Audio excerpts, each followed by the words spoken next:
Visakha steel plant ప్రైవేటీకరణ ఆపేలా బీజేపీని మిత్రపక్షాలపై TDP Janasena demand చేయాలంటున్నారు కార్మికులు.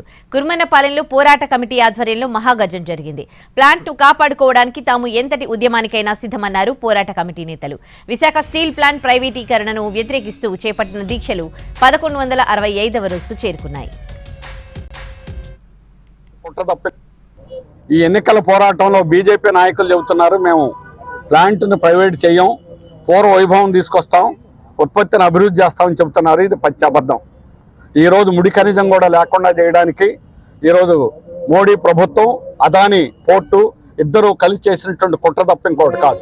యాజమాన్యం కావాలని స్టీల్ ప్లాంట్ని ఈరోజు ఇబ్బందులు పెట్టి ఉత్పత్తి లేకుండా చేయాలని నష్టాల్లోకి నెట్టేటువంటి ప్రక్రియ చేస్తుంది. అందుకని దీనికి నిరసనగా మా డిమాండ్ ఏమంటే తక్షణం సెయిల్లో మెర్జ్ చేయండి, లేదా కనీసం గనులు సమకూర్చండి. అన్ని దేశంలో స్టీల్ ప్లాంట్కి ప్రైవేట్ అందరికీ ఉన్నాయి, వైజాగ్ స్టీల్ ప్లాంట్కి ఎందుకు దీన్ని సమకూర్చాలి.